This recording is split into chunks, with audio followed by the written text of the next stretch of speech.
How tribalism might be hurting your legacy. Welcome back to Streetball Strategies. Fact check, yeah. Back in your tape deck. Don't wreck. Head banging in the Tesla, that's breakneck. On the road, up pretty fat. Women in fat checks. Attention. Last test. Is it true that you ain't with Taz? Yes. So by tribalism, I'm talking about people dividing themselves up into different groups. And the idea for this video was sparked by a couple things. The other day I saw a trailer for a new basketball movie called Boogie, and in the trailer, the tagline for the trailer says, "No one believes in an Asian basketball player. Have mercy on my soul." It's a joke in this country. We can cook, clean, count real good, but anything else, we pick last. And that caught my ear. I wasn't paying attention to the trailer when I heard this, but it caught my ear because I thought, oh, I'm an Asian basketball player, so I immediately related to it. And then a few days later, I saw a post by Jeremy Lin where he was essentially talking about being tired of being disrespected as an Asian and an Asian basketball player. And so I started thinking about how tribalism relates to basketball and how it can be hurting your legacy. And at the end of this video, I will bring it all around and tell you about how this is affecting your game and your legacy and how you can use this to become a better basketball player. But in order to get there, we have to go backwards. So I believe the root of where we are now with tribalism in our society roots back to technology. Because of modern day technology, we have three main factors as to why we started going in this direction of tribalism. First is that we have a bunch of free time on our hands, meaning it's not the 17th century anymore. We don't have to spend all day, every day hunting and gathering food and spending all of our time doing that. Now we have all this free time, and even if we don't have a lot of free time, the way we do spend the free time we do have is with technology. So we have free time and we use that free time on our smart devices, and we have most of the world's information at our fingertips at all times. Also, because of social media, we have most of the world's opinions at our fingertips at all times. So when you put those three factors together, you have a recipe for taking the simplest ideas, the simplest thoughts, the simplest values, and making them complicated, because you have the free time to contemplate those things, and then you have all of this information at your fingertips to research them, and then you also have everybody else's opinions weighing in on those ideas. So because of those three factors, you begin to complicate the most simple things, and you extrapolate that out to every thought, to every idea, to every value. And once you do that, now you're just building a world, a universe of confusion, and everybody's doing that. It's just a byproduct of the day and age that we live in with modern technology. Everybody sort of goes through that process. Just because of human nature, we take that further and further and further until we all just reach a saturation point where we decide that we are so confused, we've made things so complicated, that now we just want to simplify everything again. We want to unconfuse and uncomplicate everything all over again. And one of the most prevalent ways that we've done that as a society is through what has become known as the SelfEsteem Movement. The idea behind the SelfEsteem Movement is that because the whole world has become so complicated, that if I stop concentrating and thinking about the entire world as a whole, and I just focus on me, myself, then that'll simplify things and let me figure things out again. Basically, the idea is rooted in narcissism, and I don't mean that to sound malicious, and because the intent and the purpose is not to be malicious, it's not to be selfish. It's only meant to simplify things, but in order to do that, the major byproduct of the SelfEsteem Movement is rooted in narcissism. There are two main roads in the SelfEsteem Movement. The first one I think of as being the ego road. The idea of the ego road is that simply because I exist, simply because I was born, simply because I'm here right now, and simply because I'm me and there's no other me besides me, that makes me special. that makes me precious, that makes me important. And because I'm important, now I have to take myself very seriously all the time. To the point that if you ever disrespect me at all in any way, that I become incredibly offended by any perceived form of disrespect. And if that happens, then you owe me a very heartfelt, sincere apology. And if you don't give me that apology, then I have to do everything in my power to cancel you as a person. The other road in the self-esteem movement is pretty much the polar opposite of that, which is the mental health road. The mental health road consists of the people who are depressed and who are suffering anxiety and who are more than eager to make you aware of how bad it's affecting them so that you're aware of how much they're suffering. And when you ask them what's going on in order to try to help them, they say, well, I feel like my life has no meaning. I feel like my life has no value. And then you ask, well, why do you feel that way? And they say, well, because I'm me. If I'm me, then my life couldn't possibly have any value. My life couldn't possibly have any meaning if I'm me. Like I said, the self-esteem movement is rooted in narcissism, and it's not meant to be malicious. It's just meant to simplify the world in these people's thoughts and minds.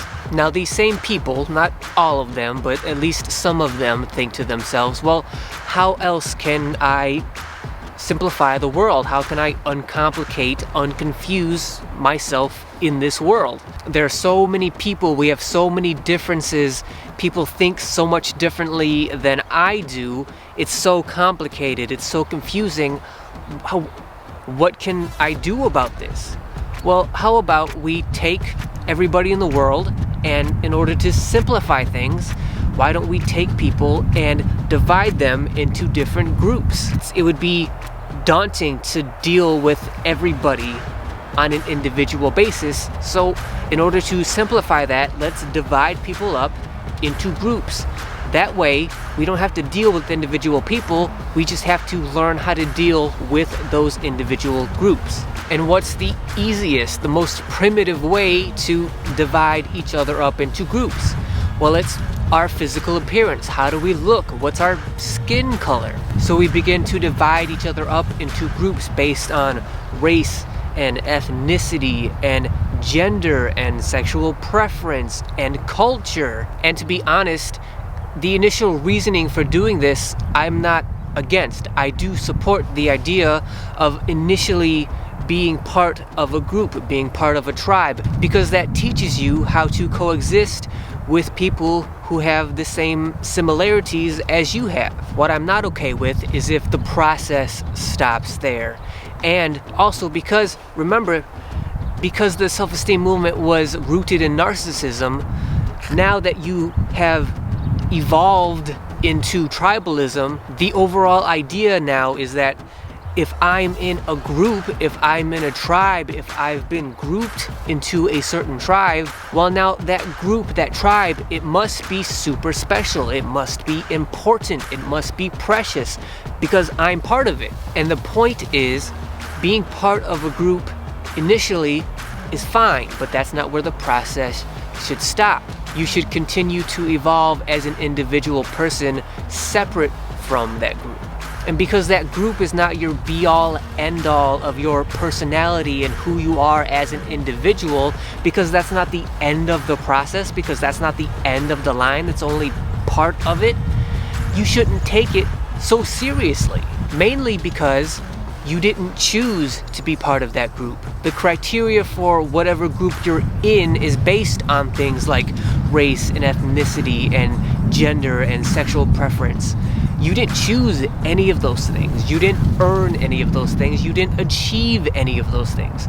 You just happen to be one or multiple of those things. For example, I'm a straight Filipino male. I didn't choose that. I didn't earn that. I didn't achieve that. I didn't think when I was a kid that maybe one day if I work really hard, I'll grow up to be a straight Filipino male. That would be ridiculous if I would have had that thought. I had no control over that whatsoever. And because I didn't have any control of it, why should I take it so seriously? I'm glad and happy that Manny Pacquiao is one of the greatest boxers of all time, and I think it's fun and cool that he's Filipino and I happen to be Filipino too. But do I take that seriously? No, I don't take it seriously. The same thing with Joe Coy. I think he's one of the funniest comedians in today's stand-up comedian world, and it's cool that he happens to be Filipino and I happen to be Filipino too, but I don't take that seriously because they are not me and I am not them, and I don't represent them and they don't represent me. We each have our own thoughts and our behaviors, and we're individual people. The reason I bring all of this up is to say that while there is value in whatever group you find yourself in, that group should not define who you are as a person because you didn't choose to be in that group. Who you are as a person, as an individual, how you define yourself, does not depend on what race you are, what ethnicity, gender, sexual preference you have. It's never been that. It's also never been what you think or what you say or what your intentions are. The number one most defining value of who you are as an individual person has always been and always will be what you do, what your behavior is, how you interact with the rest of the world around you. Because 100% of the time, you choose how you behave. You choose your actions. But you don't choose your race, you don't choose your ethnicity, you don't choose what your sexual preference is or what your culture is. You don't choose any of that. While there is value in those things, because you don't choose them, you should not take them so seriously. They should not represent and identify who you are as a person. I just happen to be a straight male Filipino, but do you know who I really am? Who I really am is a kid who decided to play basketball when I was young, and then at 13 I decided to learn the fundamentals of the game, and then from that point on I spent 15 years learning and developing and defining who I was as a basketball player by dedicating myself to the game of basketball. Those are decisions I made that influenced my behavior, and because of all that, because of my history with trying to become the best playground basketball player I could be, I now stand here before you with all of my experience trying to help you. That's my identity, that's who I am, and my race and ethnicity and gender and sexual preference have nothing to do with any of that. It has nothing to do with my game, how I play basketball, how I learned the game, how I dedicated myself to the game. None of that had anything to do with that at all, ever. It was only my decisions and my behavior that led me to having the basketball career and legacy that I have.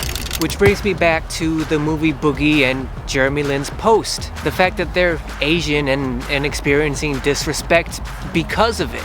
Yes, there's value in the fact that they're Asian, of course, but when you allow things such as race or ethnicity or culture to define who you are as a person when you have no control over that background of yours, when you take that so seriously, you are wasting, and I do mean wasting, time and effort on things that you have no control over. I'm not saying they don't matter. I'm not saying that they don't have value. What I'm saying is you didn't choose them. You have no control over them. What you do have control over is what you actually do, how you actually behave. But what you can't do is control other people's behavior. You can't control if other people disrespect you or not. Also, the fact of the matter is, I'm not that important. I'm not that special. I'm not that precious. So I don't take myself, especially the aspects of myself that I have no control over, I don't take them that seriously. I enjoy them and I try to partake in the positive aspects of them, but I don't take them seriously. And if other people choose to disrespect the aspects of my life that I just happen to be a part of, that I have no control of, if other people disrespect those things, then what am I gonna do? Why should I take it so seriously? That's what I mean when I say tribalism might be hurting your legacy. Because if you focus on your tribe and the disrespect that's coming to you from every angle all the time, you are taking away time and effort you could be concentrating on building your legacy, on the thing that you can control. So thank you guys for watching.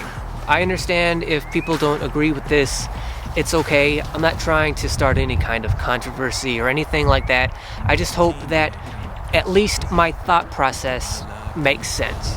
And if you disagree with what I've said, that's perfectly fine. Let's discuss it down in the comments. I have no problem learning from other people's experiences and broadening my own horizons. So if you disagree, if you want to discuss, then great, let's talk about it in the comments.